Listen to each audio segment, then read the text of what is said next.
You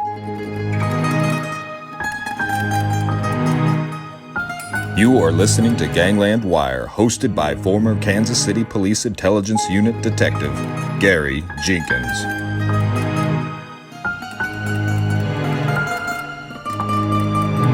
Well, welcome all you wiretappers back into the studio of Gangland Wire. I'm here with our good friend from Chicago, Cam Camulus Robinson. Hey, Cam, how you doing? How you doing, Gary? Good to be here.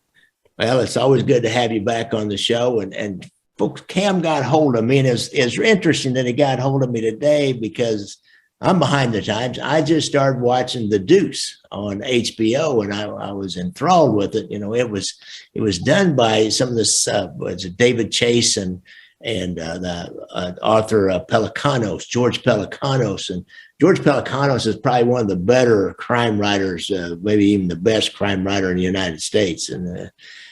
And so they're the ones that are responsible for that and wrote a lot of it. And it's based on the mob infiltration of the Times Square porn industry. And it was huge back in those days before they came along. And the very end of it, I don't want to spoil it for you, but by the third year of the series, The Deuce, they're cleaning up Times Square, and it's all about real estate.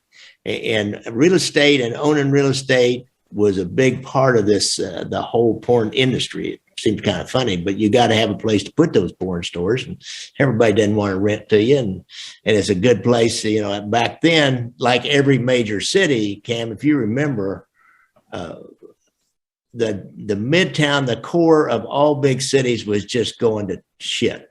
Yeah. Everybody was leaving. The businesses were closing. There was just, the government was about left by the 70s after the riots of 68. Everybody started running for the suburbs, and it wasn't until like the 80s that it started slowly but surely turning back around. You could buy those buildings downtown just dirt cheap. I mean, you could get something that in a few years would be worth $1 million. You could get it for $100,000. I remember this one guy was talking about doing that. He did some of it, and he's pretty damn wealthy today.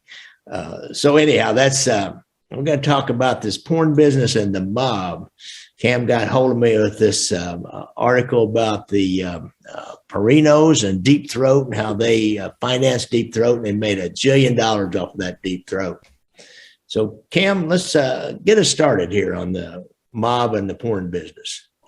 So what really got me going, Gary, is this new, anybody who's watching this Pam and Tommy Lee, and that was the first sort of celebrity leaked sex tape. There's a character in there, Butchie Peraino, and I was familiar with the Perainos, but as Gary was talking about, when porn was really getting going, it was really with the obscenity laws. I mean, porn was it was not really, it went from illegal to sort of legal to where we are today, where it's all over the internet and everywhere. But when it was in that gray period, and even before then, I mean, who would you go to for financing if you had something you knew would make money, but you couldn't go to the bank because it was a semi-legal venture? Well, that would be the mob. And if it's tied up with sex and there were a lot of drugs and all that sort of glamorous stuff involved, then clearly that was prime real estate for the mob to get into. And go ahead, Gary. That's for sure. They love those gray area businesses. They, strip clubs, porn business, anything that there's addiction and it's kind of gray area. They are there. They're on top of it. Right. The burlesque shows in the 12th Street in Kansas City. So in this, somebody went to the Butchie Peraino and to get financing for this tape, and that Peraino's father, Anthony Peraino, actually financed Deep Throat. And for those of you who are young, Deep Throat was pretty much the first major mass release porn film. I don't want to bore you with the plot, but you can infer what you will from the name of the movie.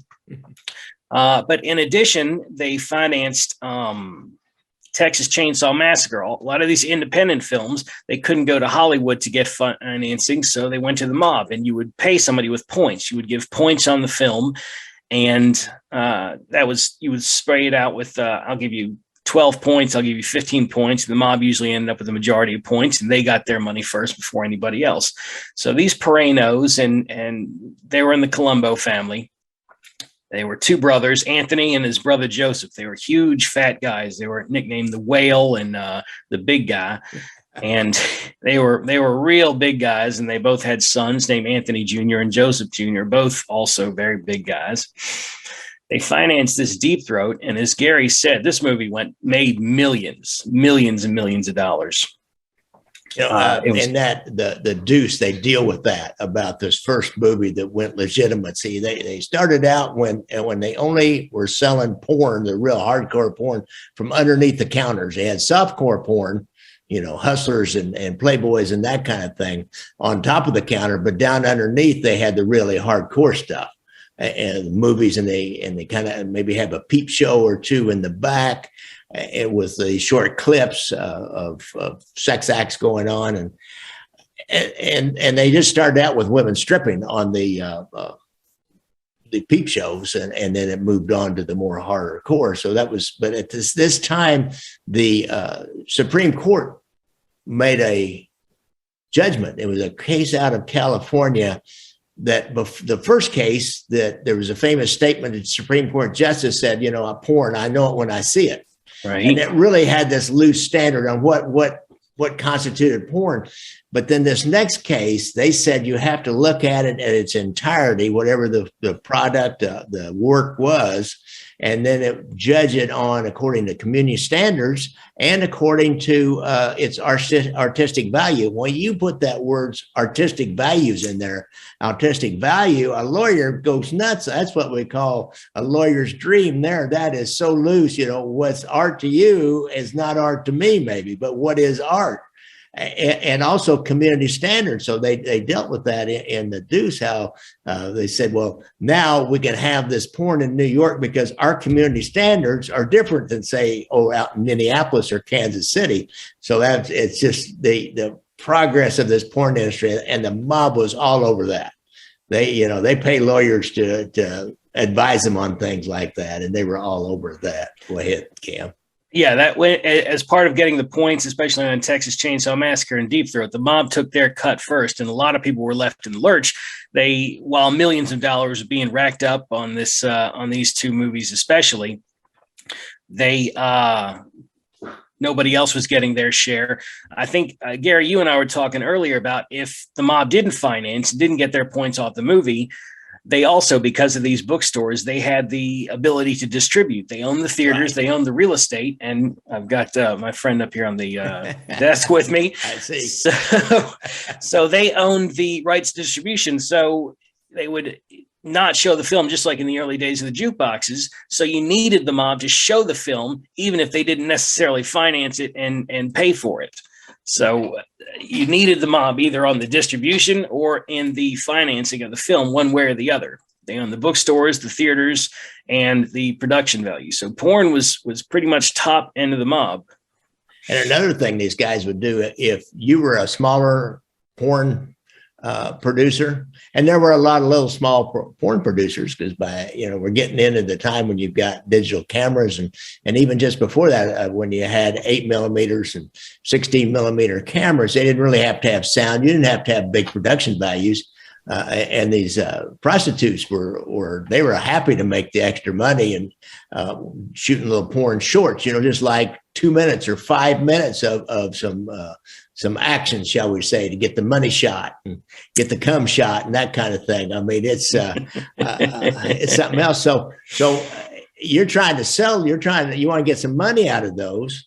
Well, you had to go in business with the mob, or if you had a more ambitious project, maybe 30, 40, maybe an hour long, but you had to go in business with the mob, because if you didn't, and they'd say find your movie, they just copy it. That's right. And just put it out through their stores, and then they wouldn't buy yours. So they didn't have to play by the rules. They had a lock on the porn business early on. And what we see in Chicago, and our friend Red Wilmette explained this: if they didn't have rights to distribution, they could just come in and extort the porn shops. I mean, You just come in and say, you better give us our cut. We're with the neighborhood improvement brigade, and we want our $1,000 a week. So they were going to get their business. The print porn was run by a guy named Reuben Sturbin out of Cleveland. They called him the Walt Disney of porn. He basically had access to all the porn around the country, and he was mobbed up. You look at guys like Robert DiBernardo, who's a Gambino, made guy in the Gambino family. He was eventually be killed by Sammy Gravano. And there were some other names too, weren't there, Gary? There was a Gentile in the Columbos, you said. Right. And, Joseph Gentile from the Columbo. Remember, he financed a lot of the porn movies because he had a huge gambling operation. He was known as a big earner. He also had a loan shark operation, and he was putting movie money in it. Then there's this Michael Zaffarino, who was a Bonanno capo, and he owned several pieces of Manhattan Times Square real estate. They were converted all into porn stores and peep shows. Right. So you had a wide array. That's most of the families represented, and the ones we haven't named, I'm sure they had people in there. And this was all across the mob. Yeah. And Chicago, Cleveland, Kansas City, Gary, like you said, they had the burlesque. So it was everywhere. I kind of watched that in Kansas City, kind of how it developed. Was the peep shows and the kind of soft corn books, and they were in the back of this time to read newsstand. I remember that. I was a young man. We were all looking for those kinds of dirty books, and found out they were in the back. You had to ask about them, and they were in the back. And this was owned by a guy, and I had no idea who it was at the time, owned by a guy named Morris Snag Klein, who was kind of the Mayor Lansky of Kansas City. And soon, as it started coming out that it was more you could actually put this stuff out front. He never really put out front in the newsstand downtown. It's kind of a place that visiting businessmen could go in and buy a New York Times, and you had every kind of magazine, your gun magazines, your whatever your interest is, you're going to find that magazine at the time to read newsstands. Plus, he had racing forms from Omaha and all the information about the horse racing in Omaha. And so, which was our closest racetrack. But then he got involved with a place called Ray's Playpen when it really went more legitimate as the Supreme Court came out with this new artistic value and community standards. And it was a big store out in the midtown part of the city. So it kind of developed just like that, I'd say, in every city in the United States. Right. As soon as those obscenity laws sort of lifted, they really went all in. Really, Robert DiBernardo was a pretty interesting character. He's got really more of a well-known history, I think, than the rest of these guys. The rest of these guys, they kind of stayed sub rosa, kind of down below the surface. Not really heard of them. But of course, he became famous because he got killed by Sammy the Bull. Right. And he was a Gambino guy, and Paul Castellano, typical of Paul Castellano, he didn't want to get his hands dirty, right? But he wanted the money. And so he kept this guy at a distance, but he took his cut, constantly took his cut. So when Gotti came up, wanted to kill Castellano, one of the people he went to was DB or DiBernardo, because he already knew, he knew enough about DB that the DB was not happy with Paul Castellano, and he jumped on board right away. Right. And so, he was depicted, I think he was the Rudy Pipolo character in The Deuce. He was kind of a guy that was more a business guy. And that's the way this Rudy Pipolo was. It's more of a business guy. He wasn't a strong arm guy. He'd get mad at him. But he put up with a lot of stuff out of a couple, three characters in that because they were making him money and they were putting joints in. He was backing them in joints all over Manhattan. As Manhattan then property values went up, he was making more and more money. Right. What Gravano called a racketeer as opposed to a gangster. Right. I mean, those are the guys that I've always respected, the one that can do it via business. Right. So many of them, if they just go ahead and do it on the up and up, they'd still make good money. But what fun is that, huh? Back to this Pam and Tommy, the previous generation before the Butchie Peraino the Peraino brothers, they're making all this money off of all these films. They're extorting behind the green door, and they're making their millions of dollars off of Deep Throat. the crew leader, Anthony Peraino, the older brother, has to go on the lam, and I believe he may have fled the country. He leaves his brother Joseph in charge of things, gathering the money, putting together, taking care of the operation. Joseph and his son Joe Jr., both huge guys, big in the mob and just big in girth, are running the operation, collecting the money. What they're not doing is saving his brother's share, and they're not passing on a proper amount to the Colombos. So they are called to a meeting. Anthony Peraino realizes his brother's holding out on him. He convinces the family that he's holding out on them also. And in the Colombos, to get a guy killed it didn't really take much. I mean, the Colombos would kill each other just for the fun of it, basically. I mean, those guys are pretty rough. They set up a crew to kill him. They got them up on a wraparound porch, and these two big guys are trying to run away, and they blow them both away. But there is also an ex-nun and her husband that live in this house where these two men were killed. And the ex-nun was shot, and she was killed also. So this is a real backfire on behalf of the Colombo family. This was a real major issue. There was a guy named Tommy Gioeli. His father was in the Gallo crew. He said this hit haunted him for the rest of his life. He didn't specify which hit. He just said he was haunted by a hit, and he was known. An informant placed him in this crew. So it seems that he was haunted by this for the rest of his life. Yeah, that makes sense. So fast forward to the early 90s, and you've got Butchie Peraino has moved out to California, the son of Anthony Peraino. He is living in California. He is making money in the porn industry. We've got this guy who steals the tape from Pam and Tommy Lee.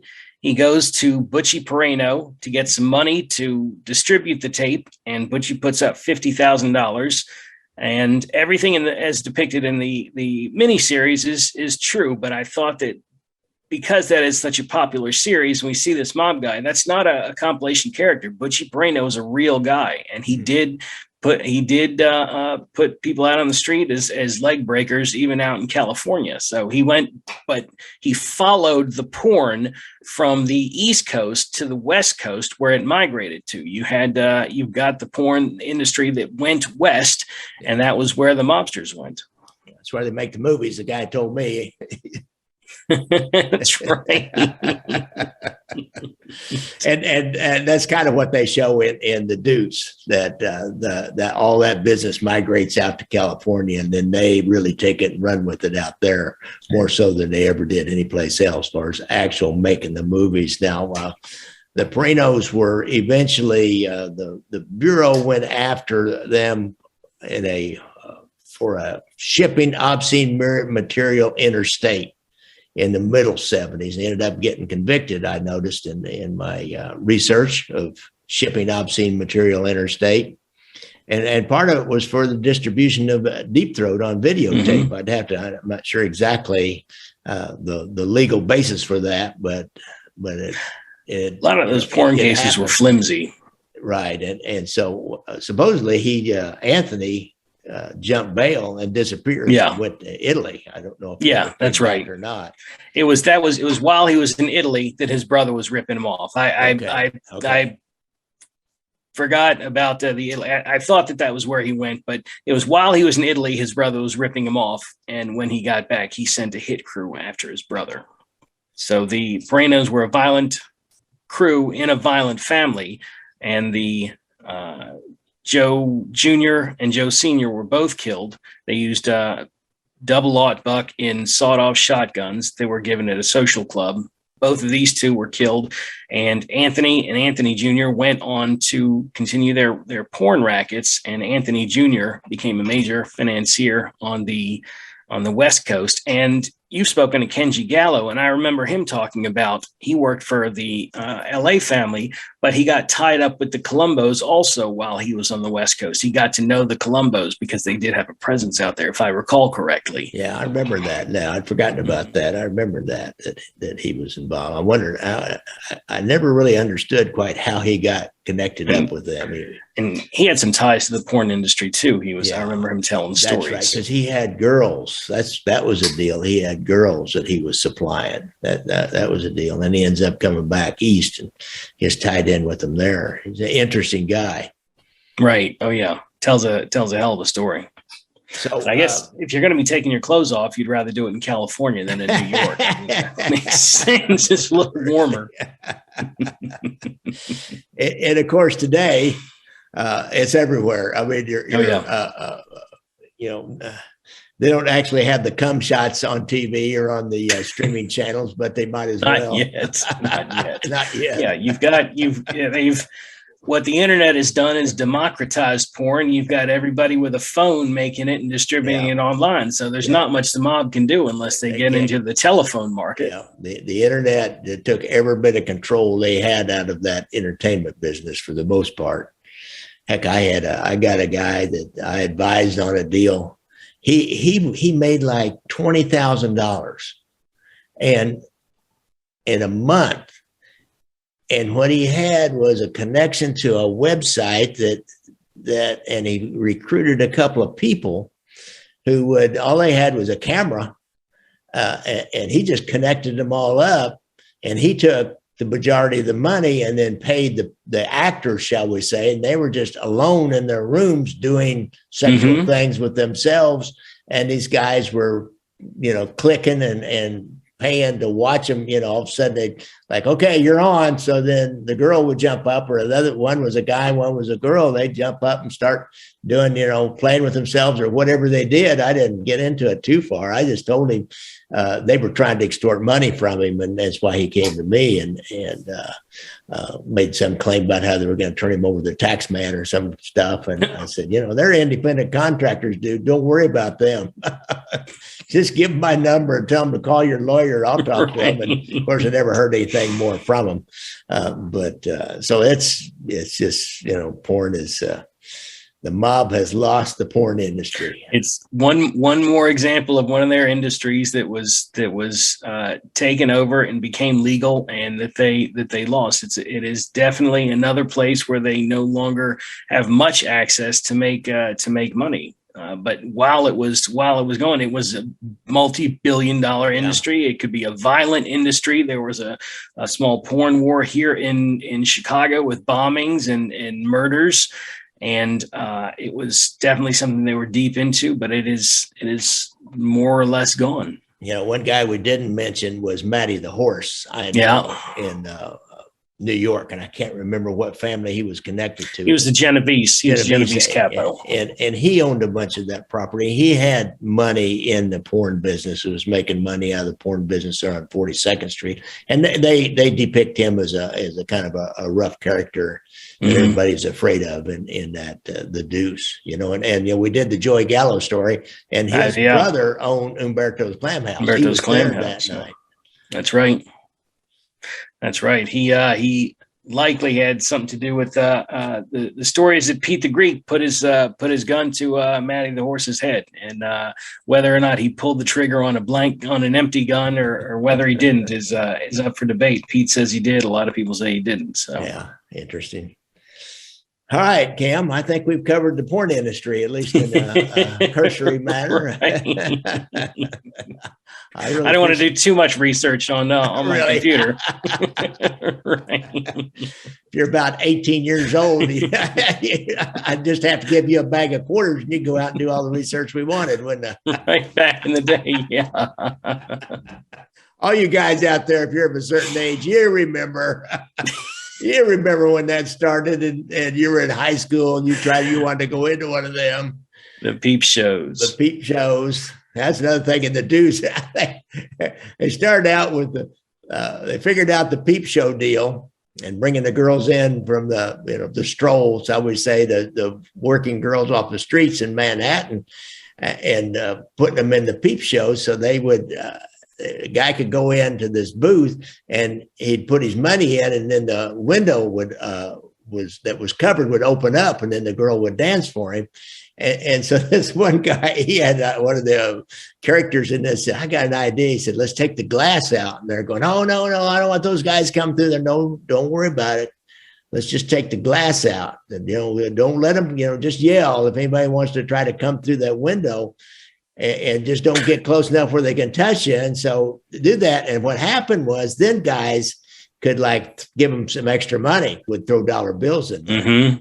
And the girls like after that, like, wow, that was a hell of an idea. Cause we just made an extra $500 tonight or $200 or whatever, make a lot of extra money. But those guys wanted to throw that money at him. Then they'd act like they were doing a little more because they had this more interaction with them. It's crazy, isn't it? Very enterprising. Well, the mob still has the strip clubs. Trust me on that one. They still have that's strip clubs.